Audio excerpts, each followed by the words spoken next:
It's been just over a month since the London Knights were crowned Memorial Cup champions, defeating Gavin McKenna and the Medicine Hat Tigers with a dominant 4-1 win in Rimouski. This historic triumph marked the Knights' third Memorial Cup victory, making them just the third team in the tournament's modern era to lift the trophy 3 times. All 3 championships have come under the ownership of Mark and Dale Hunter, with Dale joining the legendary Don Hay as the only coaches to capture 3 CHL crowns.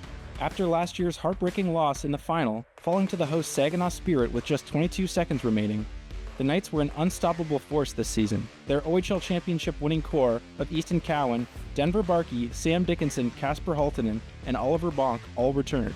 Cowan graduates as the franchise's all-time leading playoff scorer, racking up 32 goals and 96 points in 60 career postseason games. Dickinson, the CHL Defenseman of the Year, appears set to make the NHL next season. Halttunen departs as one of the most prolific goal scorers and import players in OHL history.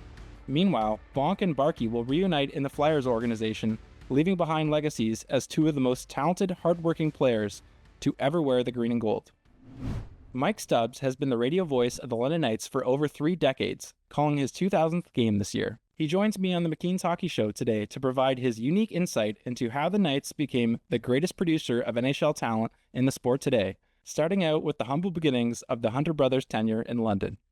Yeah, I guess first I'd like to ask you, could you tell me a bit about yourself? I mean, I started watching the team and during the first Memorial Cup run. I was 4 or 5, and like I've heard your voice on the radio my entire life. So could you just tell me a bit about, how you became a part of this organization?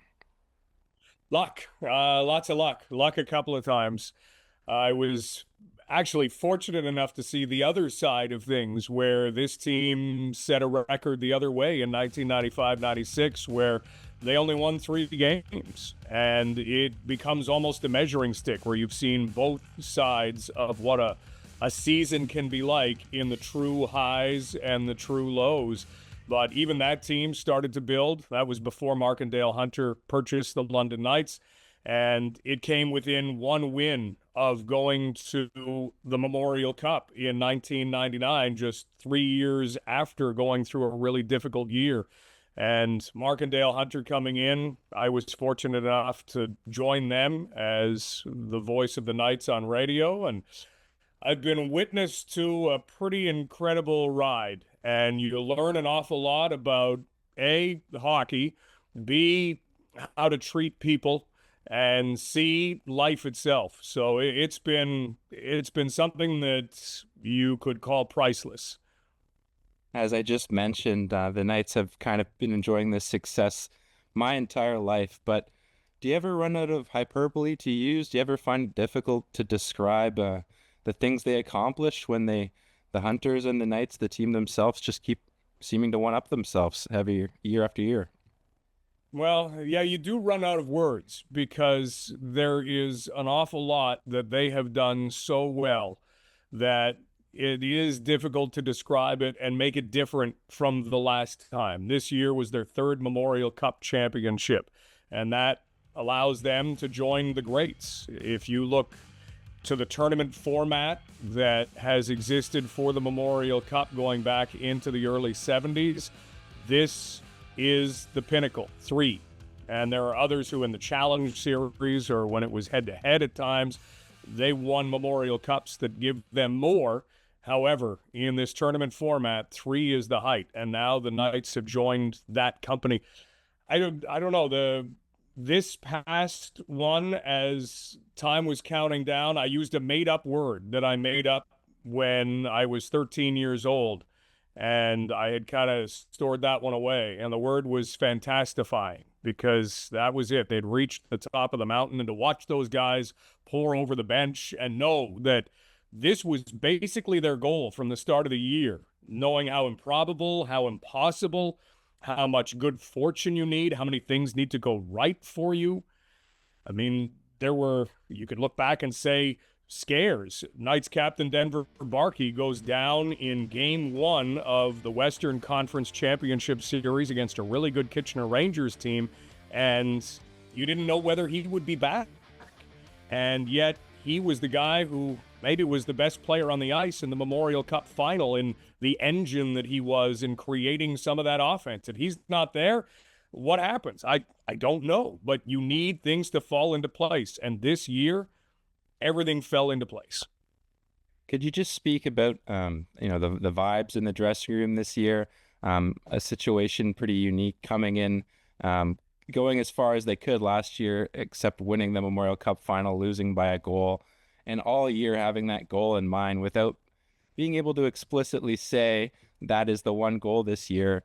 I think there was just kind of this aura in the arena, like, everybody knew what the goal was all year. Nobody would come outright and say it, but when they lifted that Memorial Cup, it was clear there was only one way they saw this year going.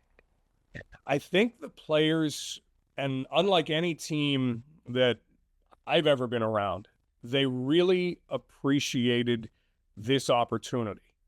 Because from the beginning, they knew, a lot of them, the core that had been together, whether it was Landon Sim, who was drafted in 2020, the next year brings them in the first 2 rounds, Denver Barkey, Easton, Cowan, and Oliver Bonk. Sam Dickinson comes in by way of trade. There was a real core that had been there through 3 runs to the OHL Championship Series, not winning in 2023, then winning, getting that step in 2024, and then trying to get back this year. And a lot of them knew at the end of this year, this was it. They were off to the pro ranks. They were off to different parts of their careers, different parts of their lives. So this was it. And so they really did all year long take the time to appreciate that opportunity. This is the last go. And the way that this team hung out together, I mean, there must have been basements full of 25 guys watching games at times. There were movie theaters full of 25 guys, because that's the way that it went. It was everybody being included, everybody being involved. And that was the way that all of the players wanted it, because this was the last time. And you couple that with the game-by-game approach. And I know a lot of teams and players can talk about the game-by-game approach, but this team lives it. You can talk about it. You also have to live it. This team lives it, where it wasn't, got a big game coming up against the Oshawa Generals on Sunday, or got a big game coming up against the Windsor Spitfires next Friday, but we've got a couple of games to play in between. It was never like that. It was all about what was ahead of them, and they were really able to kind of boil that down, and that speaks to the coaching that they receive. That speaks to just the way this organization has operated for a long time. But just to be able to keep everything in front of you and just go that one step at a time. And they went one step at a time all the way to the top.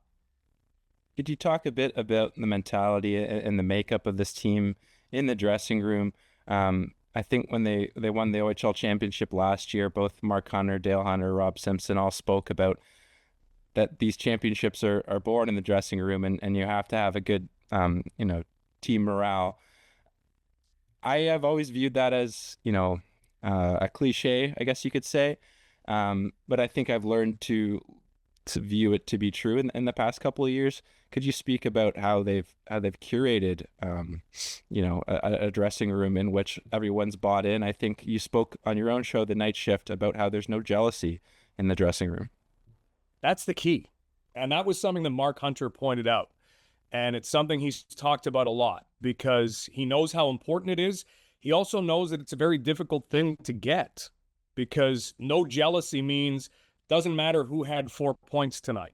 Doesn't matter who played extra shifts. Doesn't matter who was on the ice on the power play or in the final minute of the game when there was an empty net. Doesn't matter.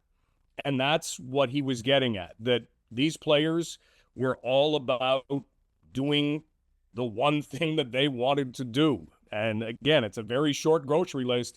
If you're sent to the grocery store and you're asked to find some kind of spice and you don't even know if it's in that grocery store, that's the equivalent of what the Knights tried to do this year. You're trying to find one very rare thing, and they found that way to do it. Sam Dickinson has this line. When you ask about what he tries to do in a game, and I really think that this carries over, and maybe it also helps to describe it. He says, I want to impact winning hockey. So doesn't matter if that's with a poke check, doesn't matter if that's with a breakaway goal, something in between. I want to impact winning hockey. And that, as much as that's Sam's own mantra, not one you hear from other players, that's what it is. What can I do to impact winning hockey? And I think a lot of that comes from the coaching staff and from Dale Hunter. Dale will look at a player, and if that player maybe is an offensive player, but the puck's not going in for him, Dale will find something that he can do, something that is working for him. A lot of times it might be the penalty kill. You might see an offensive player, and all of a sudden he winds up on the penalty kill, and you think, what's he doing on the penalty kill?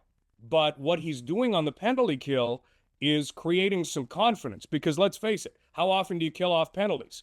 Usually somewhere around 80% of the time.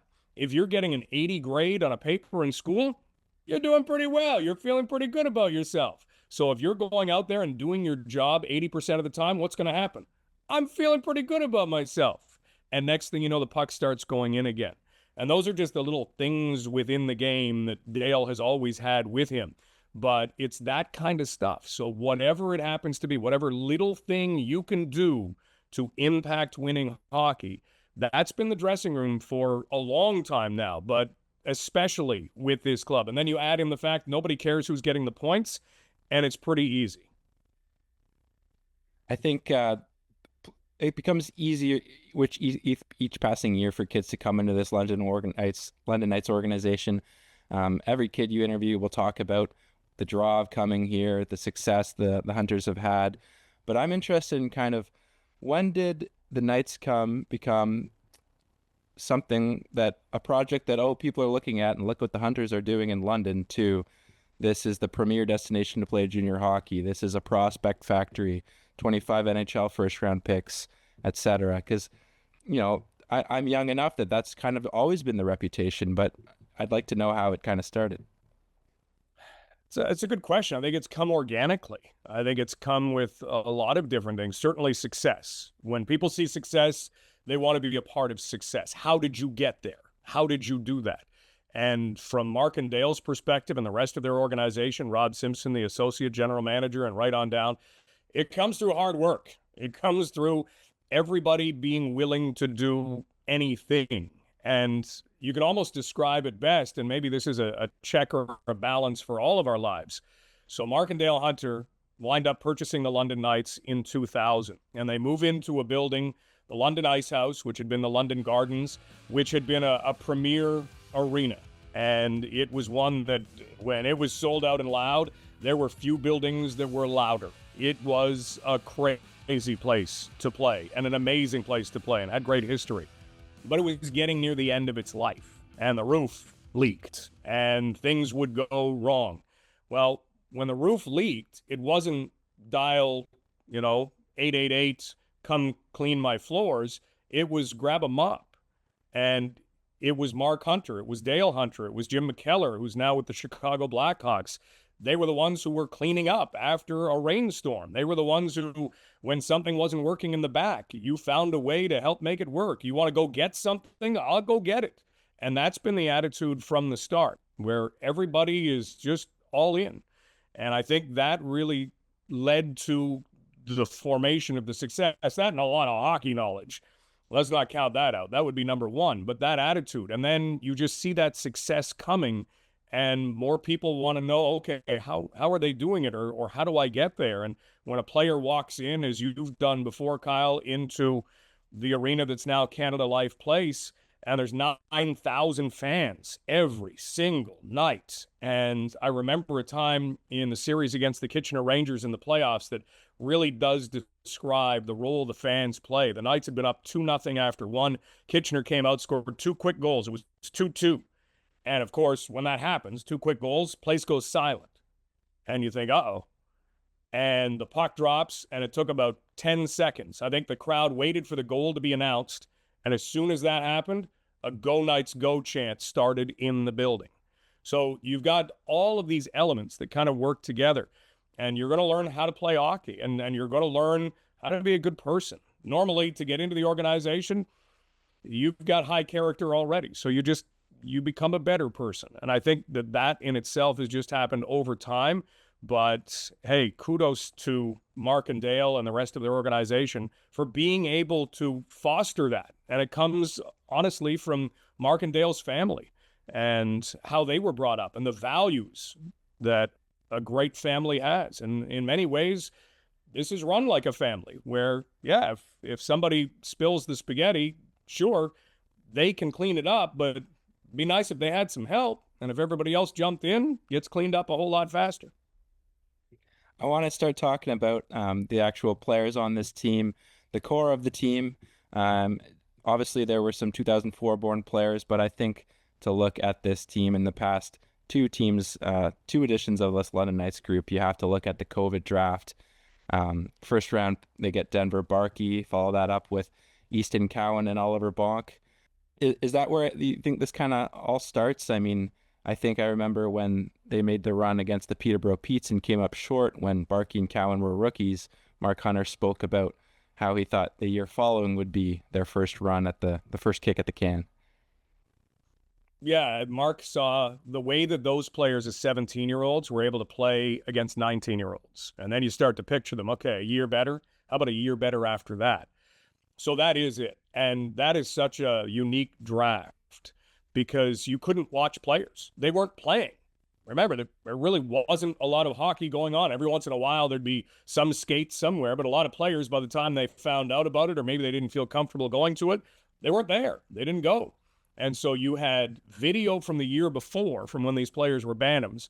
But the other thing that you had that really maybe speaks to where this team got to, the other thing you had was the ability to interview players. You could talk to them. You could find out who they are. And so Denver Barkey, Easton, Cowan, and Oliver Bonk are great hockey players, and maybe their Bantam tapes showed that, but they were drafted as people. They were drafted as who they are. And I think that's maybe the most unique part about that draft. If you had success in that draft, it's probably because you found the great people, the people who you knew would be competitive, the people who you knew who would be great teammates. And I think those were the elements that came out of that draft, and that's what formed the core of this team. Landon Sim, even the year before, you were able to see a little bit more of him, but he's this engine, and whatever team he plays on, if he's in a third or fourth line role like he was when he was young, he goes over the boards, and he is playing so hard that you start looking up and down the bench going, better do what he's doing or he's going to be me on my line. And that attitude prevailed from start to finish with him. So when you've got people setting examples on and off the ice, you've got a good foundation and you've got a good place to go from.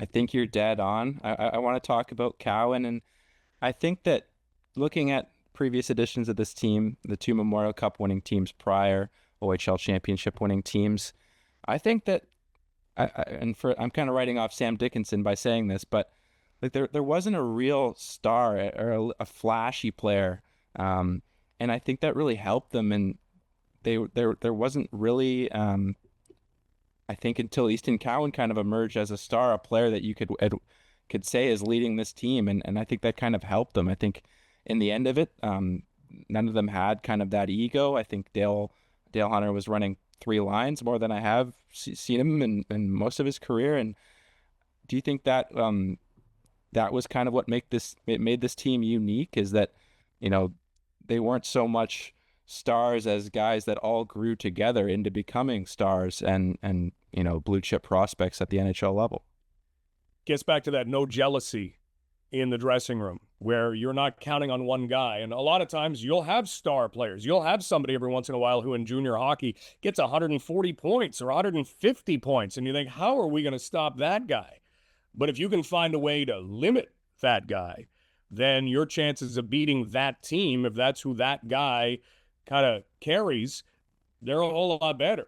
And with the Knights, you never knew where the danger was coming from, offensively, defensively, because everybody was involved in it. It's everybody cleaning up the mess of spaghetti. You can't kind of get through and find one noodle because there's all kinds of people around. It's coming from everywhere.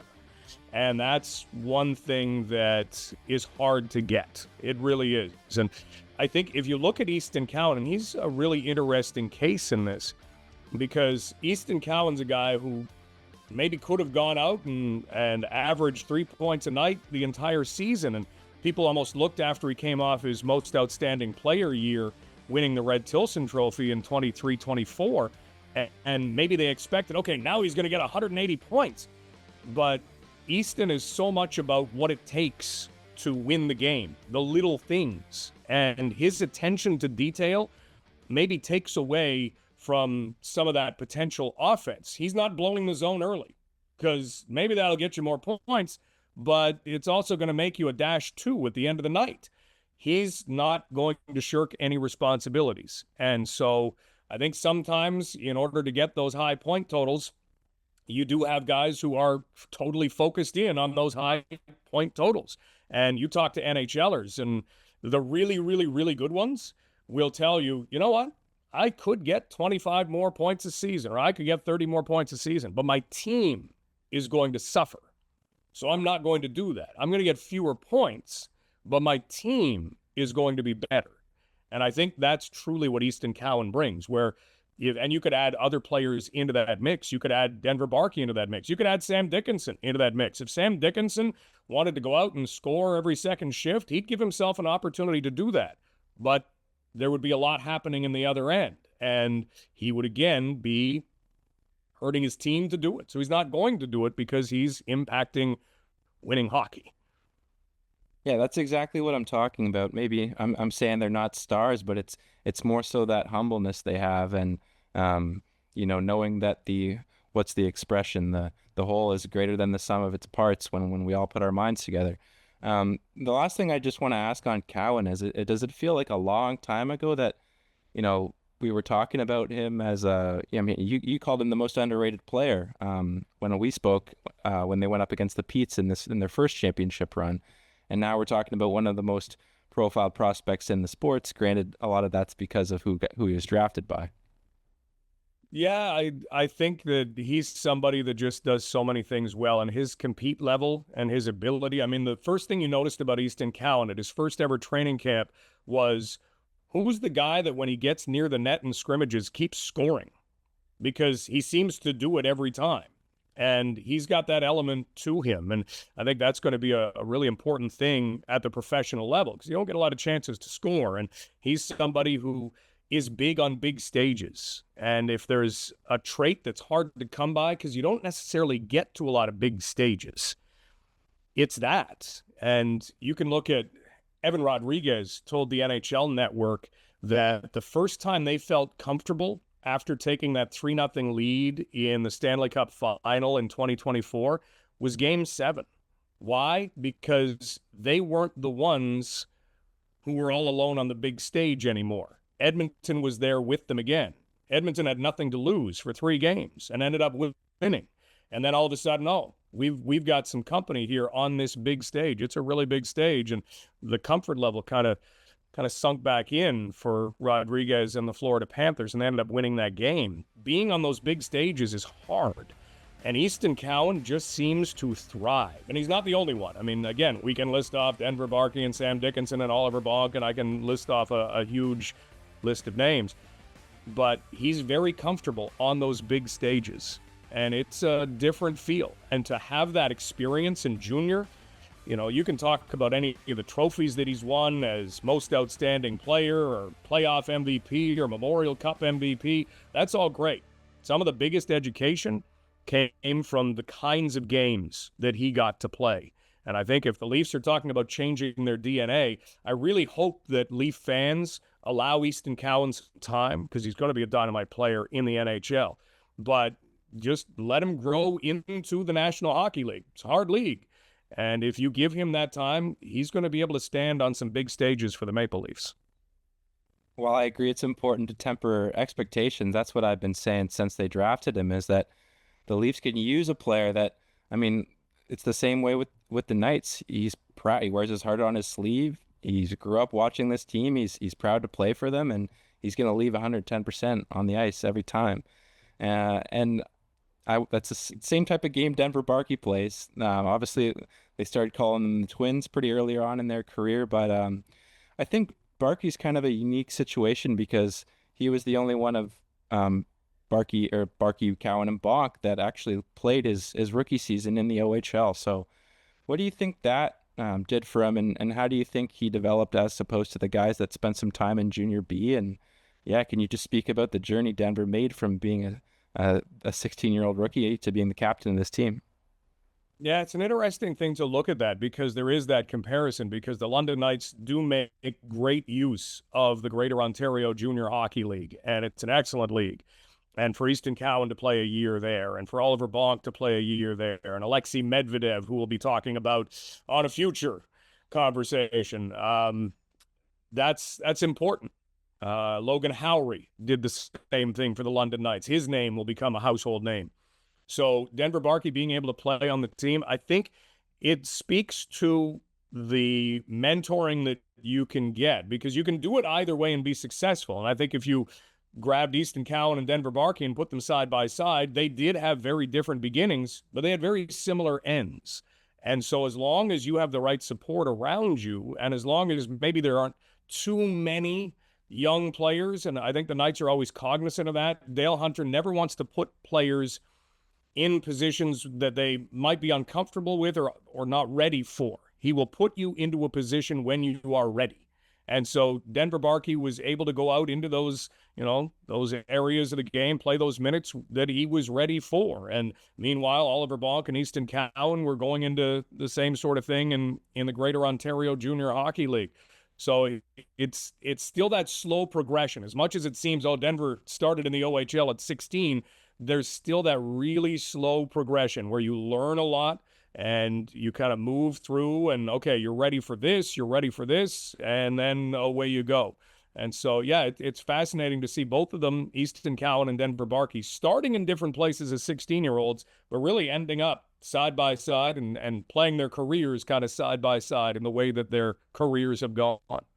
Moving on to Oliver Bonk, kind of an interesting prospect. I think that we really saw his value in this final playoff run, blocking shots. I think it's kind of a cop-out to say, or like a cliche, but Oliver Bonk, I think, until the playoffs, is a player you usually notice.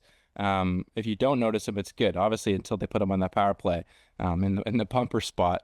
But then he added kind of what you notice in the playoffs, which is the hitting, the physicality, the blocks. And I think it's similar to Barkey, where I don't know where he tops out in terms of like offensive ceiling at the NHL level, but I can guarantee you he will find his way into an NHL lineup. And, I think most kids with a parent like Radek Bonk, who played in the NHL, have this, but it's really, really, really evident when you speak to Oliver that he has been, training for this his whole life, and he's got those years of wisdom from his dad imparted on him. Yeah, he came in knowing how to be a professional, and he leaves being a professional. So the ability to block shots, some of the shot blocks, there was one, I think it was against Owen Sound, where there was an open net, and there was a slap shot coming. And all of a sudden, Oliver Bonk was in front of it. I think he took it in the small of his back, just above the pants, just above any protection. And off he went to the bench. You could just see how much that hurt. But the puck didn't go into the net. This was a regular season game. And that's the kind of thing that he's willing to do, his ability to step up. The way that, he could always defend, but at 17 years old, it's a whole lot harder to take on 19 and 20-year-old bodies. Then all of a sudden, he got a 19-year-old body, and he was able to defend in almost this smothering way. Good luck. If he stands you up at the blue line in junior, good luck. You're not getting by him. You just aren't.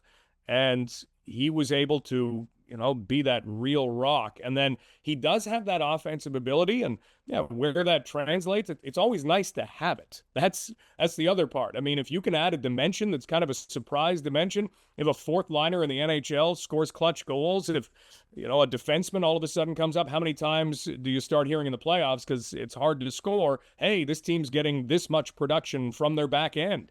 That could be him. He could be adding that production. So he's got so many parts of his game, and he's grown into being able to say, all right, I can defend. So can you play at the next level? Absolutely you can, because that's the first thing they'll ask. And the rest of it could be a lot of cherries on top. Moving on to the final two guys I'll ask you about, Sam Dickinson and Kasper Halttunen. Um, the Sharks have an incredible team now, and they're going to have an incredible team in the future in the NHL. And I guess first talk about Kasper. I mean, we saw his performance when at the end of the playoffs and into the Memorial Cup last year. But did you expect it to just happen just pretty much the same way it did last year this time around? I don't know if you can because it was improbable. Because he had 2 hat tricks. He had 17 goals in 18 games in the playoffs when it's hard to score. And you would think, yeah, I don't think so. But Kasper just has this positivity around him. And I can remember at the end of a morning skate in Oshawa, Kasper comes off the ice and he just finished firing a whole lot of pucks at the net, which he always does. I mean, it's not like, hey, I have a good shot, see you later. It's, I have a good shot, I'm going to make sure it gets even better. And so he will fire 200 pucks at a net and not think twice about it. So he's just finished doing that. He's one of the last guys off the ice. And as he's coming off the ice, there's a set of pylons, little pylons on the bench, and he knocks them off. And he went, oh, no. And we looked down, and they landed straight up. And so I said, no, you're okay. They landed straight up. He goes, it's going to be another good day, isn't it? And he just has that attitude about everything, where whatever it is, he's going to make it a positive. And his elite ability is his shot. But he's worked hard to win board battles. He's worked hard at what he can use his big body for. And I think that's going to serve him well. But, while he can work along the wall, and he's somebody that certainly can, I guess, become that threat. When he gets an open area, look out. Because if he's got somebody who can put the puck on his stick, that's an NHL shot. And that's a shot unlike junior hockey has seen in a long, long time. And he would be among the top players ever as shooters in the OHL. And again, the ability to step up in big moments. This guy played in 9 games in the OHL Championship Series over 2 years. He had 4 hat tricks in 9 games on the biggest stage that the Ontario Hockey League can provide. And they weren't just all people feeding him one-timers. He scored on a backhand. He scored going to the net. He scored 2 feet from the net, 2 inches from the net. He did score on some one-timers, sure, but he scored 4 hat tricks in 9 games. So that right there spells out the kind of thing that he can do. And if you have an elite skill at the next level, you are incredibly valuable, and he will be. And what does it say about this team that for the majority of the playoffs, he was operating in a third-line role at even strength, and they were rolling 3 lines, and he really, I think, that area of your game, what you're talking about, the hits and all the off-puck stuff, really took big jumps, I think, in his time in London. No jealousy. Again, it goes to it. You want me to play on the third line or in a third line role? And a lot of times Dale Hunter was rolling those 3 lines, but he'll do it with whatever you need me to do. You need me to play more of a checking role. And again, that's part of the education that you're getting too. That's making him a more well-rounded player because he's always had the offense. If you can find a way to be effective against some top lines, and there were times when that line was asked to do that, then you're going to show yourself better at that next level. So it's part of that progression, part of that education. And yeah, the physicality is there. The shot's always been there. I can't wait to see where Kasper Halttunen goes because he's a guy you root for because of that positivity. He's a guy that you just say, I hope that guy gets everything he wants coming to him. When I watch him, you can see the passion he plays with. And as a guy who's going to get paid to put pucks in the back of the net, I love to see that no matter the score, no matter the weight of the scenario, he was always upset when he didn't score visually to the whole crowd. And I think that's an impressive thing to see. And moving on to Sam Dickinson, he's a player that not only does he hate when he doesn't score, he hates when he doesn't do anything well. And you told me a story once about when he was in his rookie year and he was doing an interview with you. And when you turned off the microphone, he asked you, how'd I do, Mike? You said, great. Why do you ask? And Sam said, well, I just want to make sure I'm good at everything.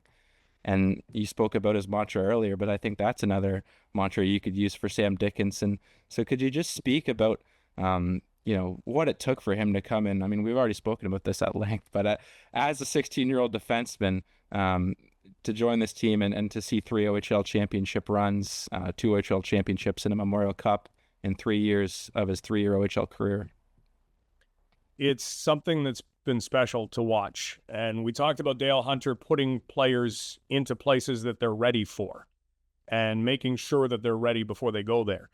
To see Sam Dickinson on the ice in Game 6 of the final against the Peterborough Petes as a 16-year-old, as the Knights are trying to tie a game that they are trailing 2-1, and he's the guy taking some of the one-timers, yeah, that kind of said, you're ready for this moment. Now what else can you be ready for? And it got to the point where whatever it was, I mean, if you told Sam Dickinson, green light to take the puck up the ice, he was going to do that. He was going to create a scoring opportunity. But if you told him, all right, we're going to hold off, he's going to be doing exactly what he needs to do. He is so coachable. And to hear Knights assistant coach Dylan Hunter talk about him, Dylan was somebody that Sam worked very closely with. Dylan looks after the defense, and it was just kind of whatever you ask this guy to do, he's going to do it. And it's not just, I hope we can do this. It's, I know we can do this. And it became just that. And those big moments, the Knights and the Moncton Wildcats go into the third period of the Memorial Cup semifinal, tied 2-2. Moncton is massive. They have 11 guys who are 6'2" or bigger. They had 18 guys who were 19 years of age or older. This is a team that was built to win a game like this, a one-game scenario, and it's tied 2-2. And whoever scored that next goal, that was going to give them a big chance to advance to the Memorial Cup final. And here's that thing. The Knights had one thing that would have made this year a success, and it was not getting to the Memorial Cup semifinal. And Kasper Halttunen actually works a puck free in the defensive zone, gets it to Sam Dickinson, and he goes flying down the right wing and sends this perfect saucer pass on a backhand over a stick right to the crease, and Blake Montgomery's there to bang it in. And that made it 3-2. That was one of the biggest goals in the Memorial Cup because that's what the Knights needed. But whatever your team needs, he's going to do, because he was back there when Moncton was getting late power plays, and he was helping to kill them off. He was blocking shots. He was boxing guys out. He was doing all the things that don't show up on the stat sheet. That's Sam. And he's going to continue to do that at every level. This guy's going to play 20 years in the National Hockey League because he'll have the ability to reinvent himself again and again and again. And impact winning hockey, I hope we see him holding another cup above his head for just how much he can impact winning hockey. Well, Mike, it's always great to talk to you. I really appreciate you coming on today. Sometimes it's difficult for me to put to words what I'm seeing in front of me, and this was another incredible team in London Knights history, and I wouldn't want anybody else to speak about it with. Thank you. Kyle, it's been a pleasure. Love talking about this team. Love talking about these players. Can't wait to watch the next phases of their careers.